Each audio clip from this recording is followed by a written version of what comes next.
Welcome to another special edition of Sticks-n-Stones. Got a great pairing lined up today.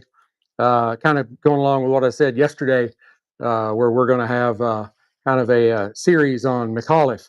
So today I am pairing Micallef's Blue Label Toro 6x52 on the ring gauge with E.H. Taylor Straight Rye. I think it's going to be a great show.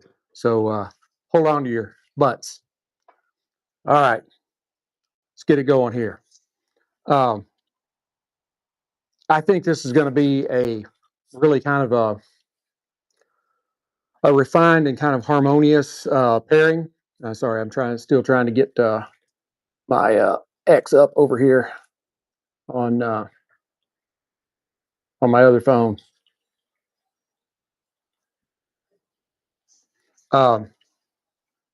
That kind of bridges the bold American rye tradition. Rye was probably, I don't know for sure, but I think it's probably right, that rye was probably distilled in the U.S. before bourbon. George Washington, back around 1800, I can't remember if it was a couple of years before, a couple of years after, but right around 1800, was the largest producer of rye in the country. So, you know, if George was in on it, it had to have been good. Anyway, but it kind of bridges that bold American rye tradition with nuanced nuanced Nicaraguan craftsmanship. It's hard for me to multitask. So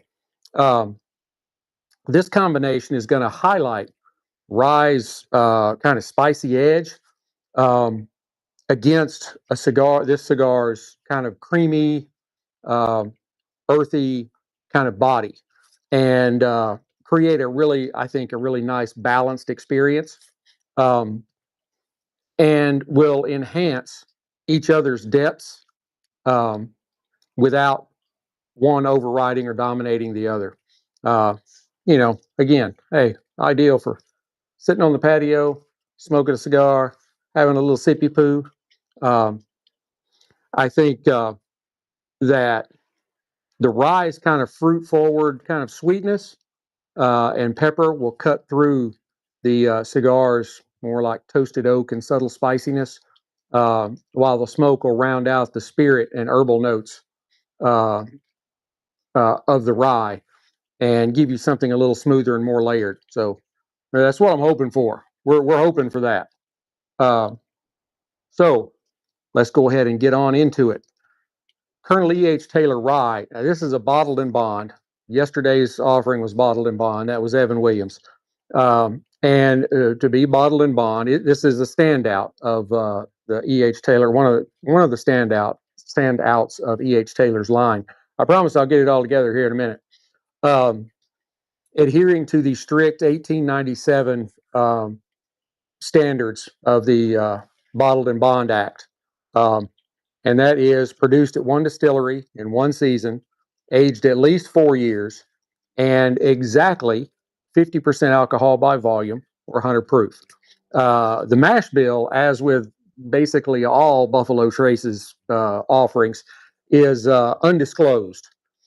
However, this is believed to be their high-rye recipe, right? And that this is primarily rye with some malted barley, somewhere between 1 and 15%, and absolutely no corn at all. Emphasizing spice over sweetness. Rye is a spicier grain, corn is a sweeter grain, compared to the lower rye blends. Let's go ahead and get some glassed up here.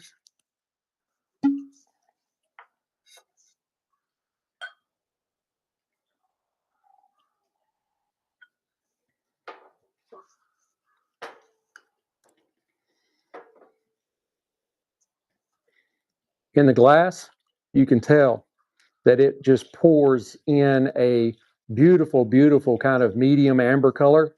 Always get the left and right wrong. With some golden highlights, has really great legs, and kind of a clean, viscous kind of swirl to it. On the nose,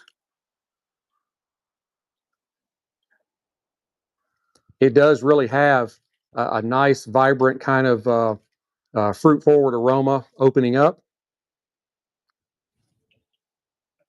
I get like cherry pie, some dried fruits, maybe raisins, prunes, plums,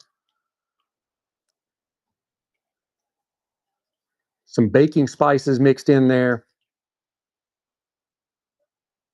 Now, I would say cinnamon, clove, and probably more along the lines of a ginger as opposed to, say, a nutmeg.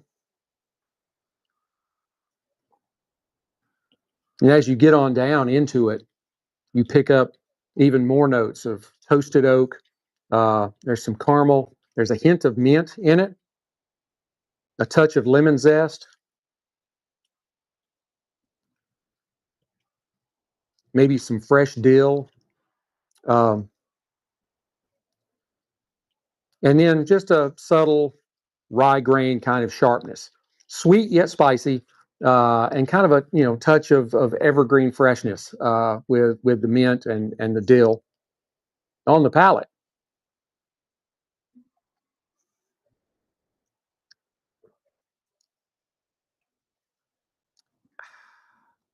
Tell my wife all the time, rye's making a comeback, and it is. All right, now let me have one more.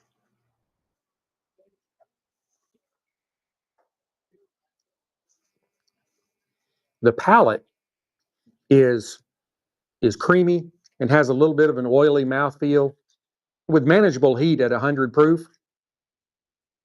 You start with sweet flavors like caramel and toffee. There's some orchard fruit, pears, uh, red apples, maybe even a hint of peach. Yeah, I'm not much of a peachy guy. Peaches taste fuzzy, so um, and then you get some malty notes. Uh, Dogs next door, they love getting in on the act. Um, and then that transitions into the classic kind of rye spice. Uh, so after you swallow the sip, you get black pepper, cinnamon, dill, that herbal kind of grassiness, and a real peppery oak. Your mouth warms up a lot after you swallow that sip. Um, it really does kind of balance the savory rye bready notes with kind of a lingering, almost candy-like sweetness. The finish is medium long with dry oak, spice, and a little bit of kind of like bittersweet kind of caramel, not super sweet kind of caramel. So, you know, anyway,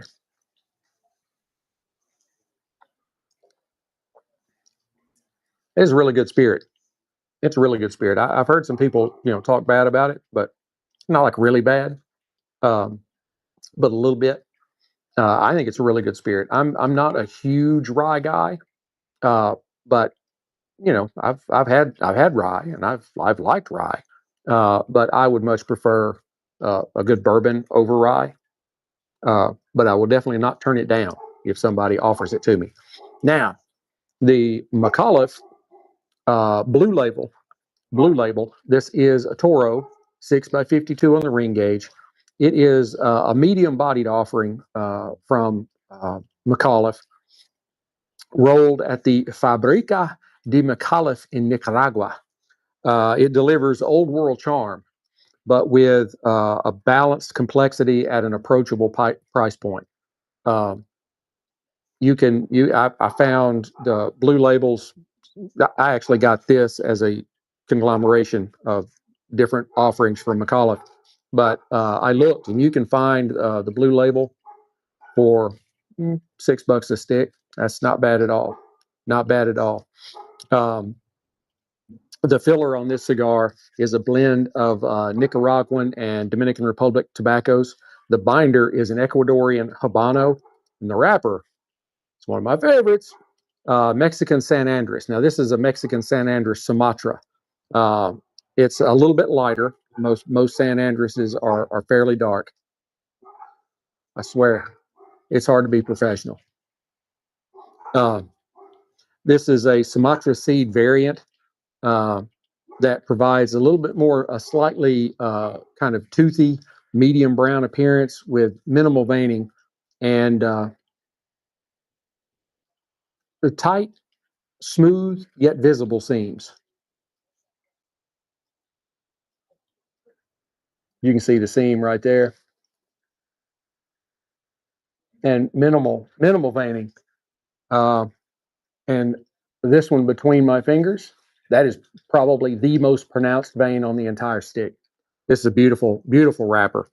And you know how I feel about San Andres wrappers from the San Andres, the Mexican Valley there. So, um, yeah, and otherwise, visually, it's got a it's got a triple cap. Uh, I do love the blue and gold band. It's simple but elegant. They're not like overdoing it. And I do pick up some hints of tooth in the wrapper. We'll see if those produce any nice little oil spots for us. Um, and kind of a just under medium brown. I wouldn't really call that medium brown. I would call that just under, but not light brown. A dark khaki. There you go. So on the nose,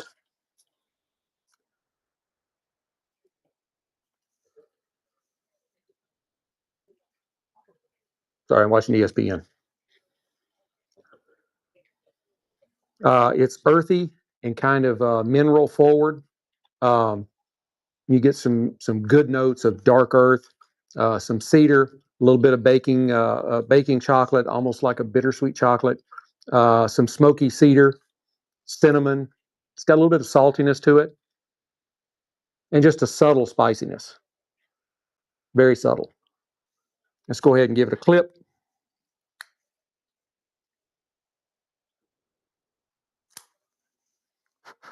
All right, cold draw.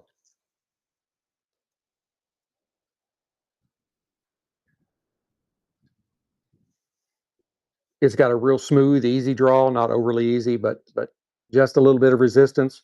You get sweet tobacco, some faint hay notes, a little bit of like aged wood, old wood, a little bit of barnyard in there, and some light hints of mineral and cocoa. Uh, Minimal on the sweetness, uh, but there is a little bit of sweetness there. I just try to figure out how to exactly say that. So, that's about the best I could do. Anyway, Rocky Patel Envoy 5 Torch.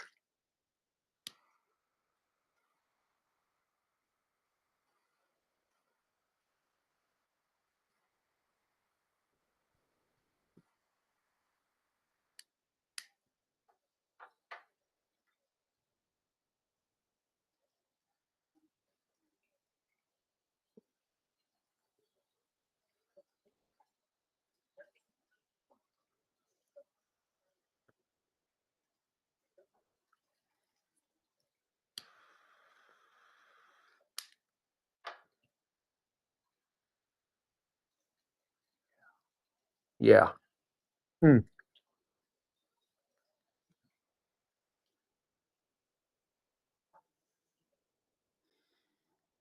This starts out kind of a medium bodied with some toasted or charred oak, smoky oak.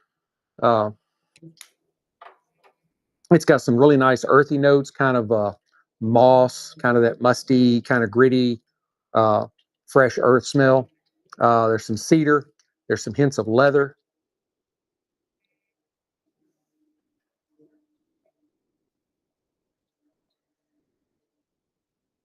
and a mild black pepper. Not a lot, just a little, enough to let you know it's there.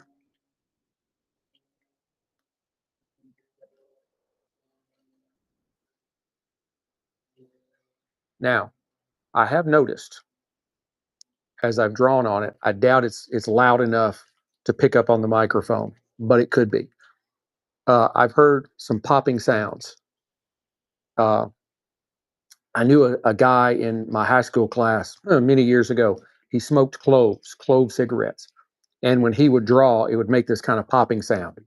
Not really sure what it is, but it did make it. I've heard it twice.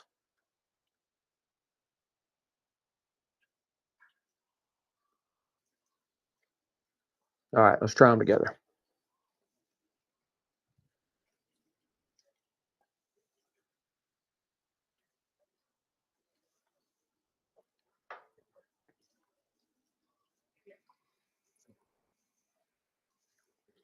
Uh, yeah, I like that. Um, um, the uh, the rye's, prominent black pepper and rye spice, um, and that kind of herbally dill. They really kind of amplify the pepper, the the small amount of pepper that is in the cigar.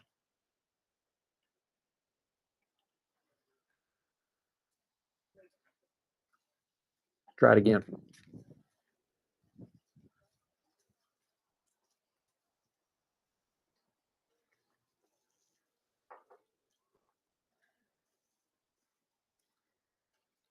Um, and also, uh, you have the kind of earthy leather and um, oh shit, one more.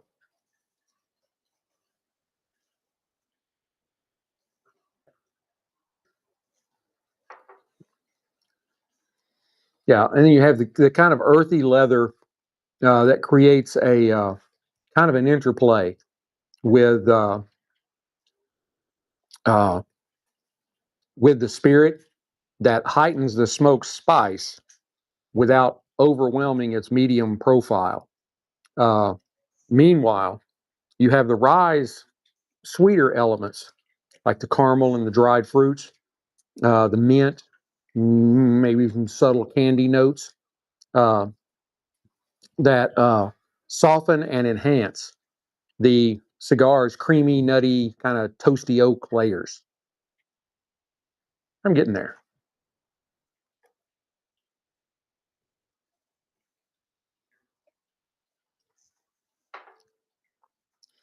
And that really adds a touch of depth um, and a touch of sweetness that kind of rounds out the earthiness and the mineral qualities. The 100 proof heat provides some structure to stand up to the cigar's flavors, while the smoke kind of tempers any like aggressive rye edges, bringing forward more like caramel and chocolate and fruit from the whiskey. Um,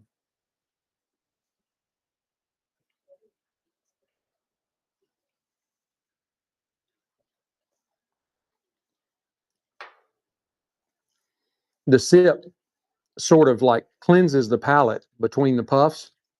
Uh, and then you probably saw me retrohale several times since I lit. Uh, that reveals sort of a more of an amplified mint and herbal freshness from the rye, tying into the cigar and its spiciness. Um, I mean, overall, this is, it's a pretty dynamic yet elegant match. So,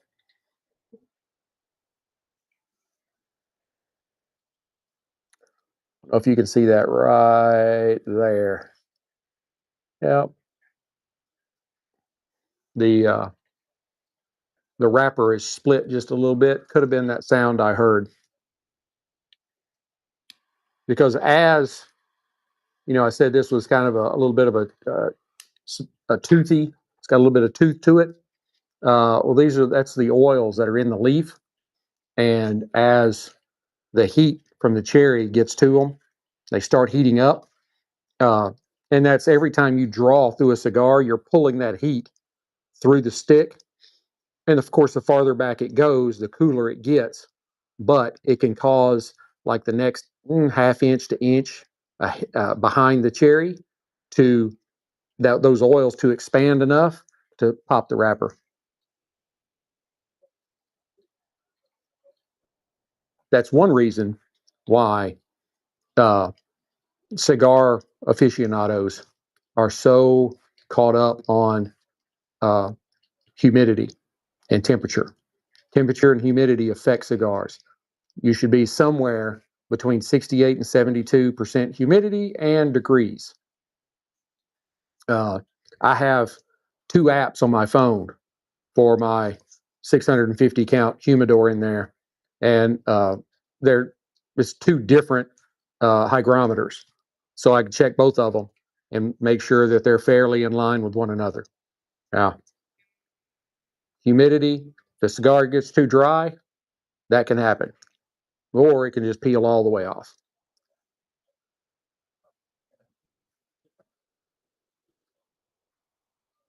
Overall, um, I think the uh, the rye is driving the spice and the fruit forwardness, um, and the cigar is adding the creaminess and kind of that earthy balance. So, I mean, this is a really good stick and a really good spirit.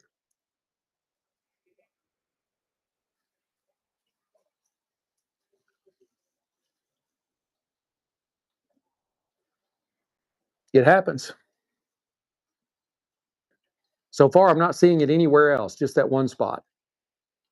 So, and the humidity, you can think of the humidity like you putting lotion on your skin.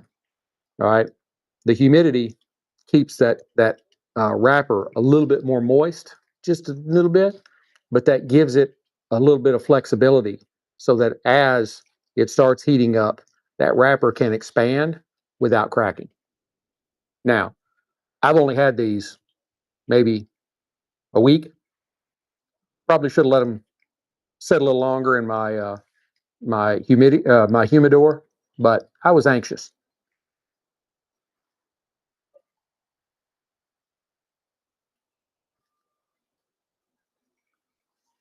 Do really love the palette on this stick. It is really great. This is a really good stick.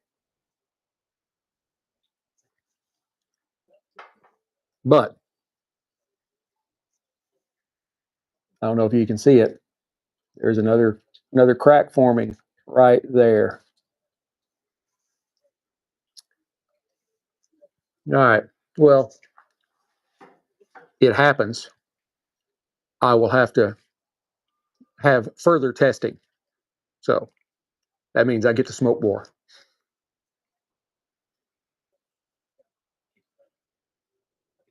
Oh, I'm loving seeing the Lakers down in the sixth spot in the Western Conference standings. I don't have anything against the Lakers. I hate LeBron James. I haven't liked him since he came into the league, and I still don't like him. And I am one of those people that is of the belief that if you have to say that you are the greatest of all time, then you're not. If you are, other people saying it for you. You'll you ask Michael Jordan that question, and he'll be like, "No, I can't say that. I didn't get to play against Bill Russell. I didn't get to play against Pistol Pete. I didn't get to play against Wilt Chamberlain. You can't say that I'm the greatest of all time." Well, yeah, we can say it, but we don't ever hear you saying it. That's that's the mark of somebody that can truly be the greatest. Because if other people consider him the greatest and he keeps saying he's not, he probably is.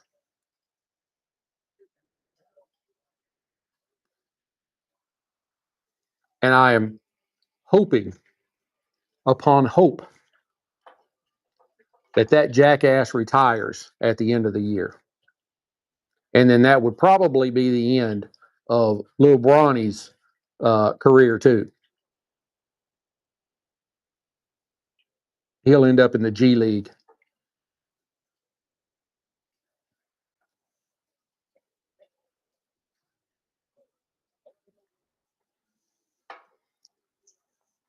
I mean, it is just a wonderful experience to have this kind of interplay and balance and contrast all at the same time between a spicy spirit that has fruity notes with a creamy and earthy cigar. You know, it's not always about complementary flavors where you've got a fruity spirit and you've got a cigar that's got a lot of the same kind of sweet, maybe chocolate, that kind of stuff. It's not always about that. It's not about, it can be about that, but you have complementary or contrasting, and both of them can be a good answer. Just depends on what you're trying to pair.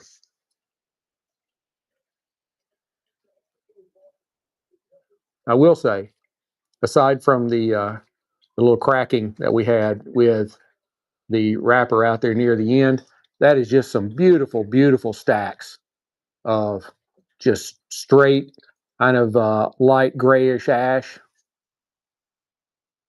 Really good. And right there is where that split was. And now it has burned away and has stopped.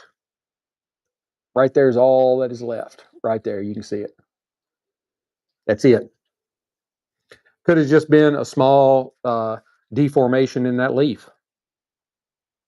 Uh, you know, there's a whole lot of sticks that don't make it through quality control, but every so often one will make it that probably shouldn't have, because the deformity or the, you know, whatever it is that's wrong uh, is so minimal that even these experts that do this all day long every day don't see it.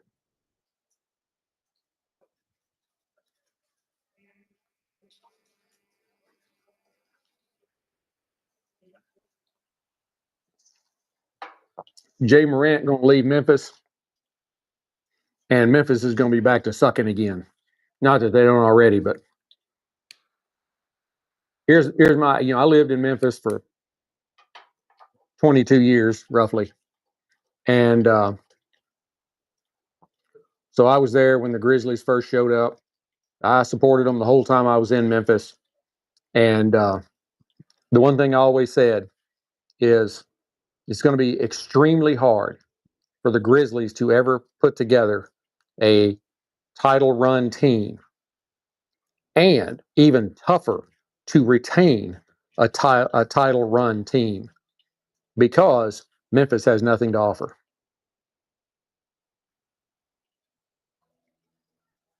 You know, if you're in New York, Chicago, Los Angeles, even Atlanta, Miami, they have stuff to offer.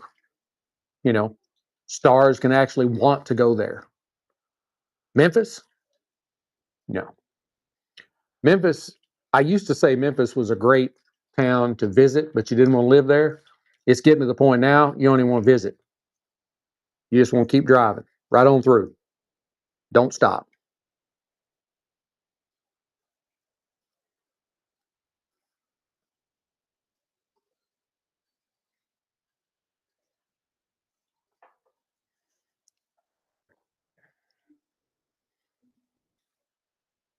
You know, as we're getting kind of farther into this, um, you're really you're really seeing how the the smoke and the spirit are pushing each other forward and ahead. One does not overtake the other. Uh, haven't really seen a lot of change. It's been very consistent, and it has remained uh, consistent in the flavor profile. Um, you know, I think that this is one of those pairings that you can really enjoy it from start to finish, and it doesn't really change that much from start to finish. You know, a lot of cigars, when you get about halfway through it, the flavors kind of change. Things will pull forward, things will come forward, things will pull back, things will come forward, that kind of thing. Uh, but I think with this, this is an outstanding flavor, outstanding pairing with that is refined and flavorful and mutually elevating. As I just said, perfect for those that are seeking kind of that medium-bodied or medium intensity experience with sophistication. Um, the Rye's spice-forward elegance complements the cigar's kind of creamy earthiness, and the result is a seamless and enjoyable session, beginning to end. Uh,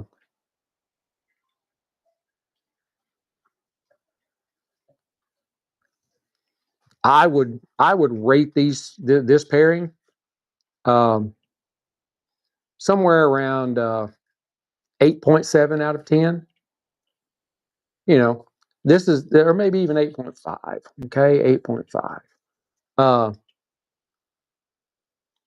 this is not a knock your socks off kind of pairing, uh, but it is pleasurable and a wonderful experience, and you're not going to want to set it down uh, because you're gonna enjoy it. You know, you're not going to be like, oh wow, this is awesome. No, it's nice, consistent, marches forward all the way till the very last puff and the very last sip. Um, it's you know,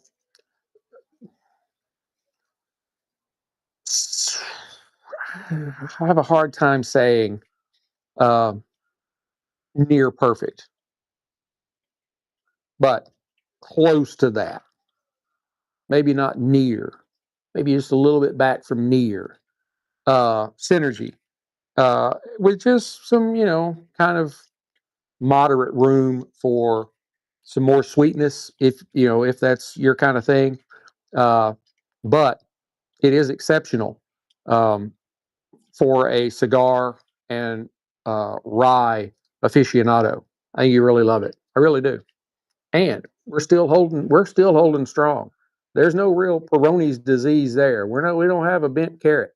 That is just some nice straight stacks of beautiful, beautiful ash. And as soon as I say that, it'll fall off in my lap. That's how it normally works.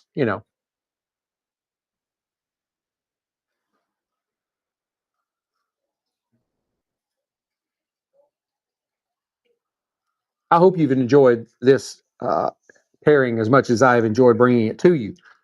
Please hit like, subscribe, share, notify, tell all your friends, share it a lot. That's how I grow, and I love doing this. Um, in try this pairing out. You can get Micallef cigars online. I think where I found I think there were some at like Neptune Cigars, and then I found this particular blue label. You could buy it in like a 5 pack for like uh,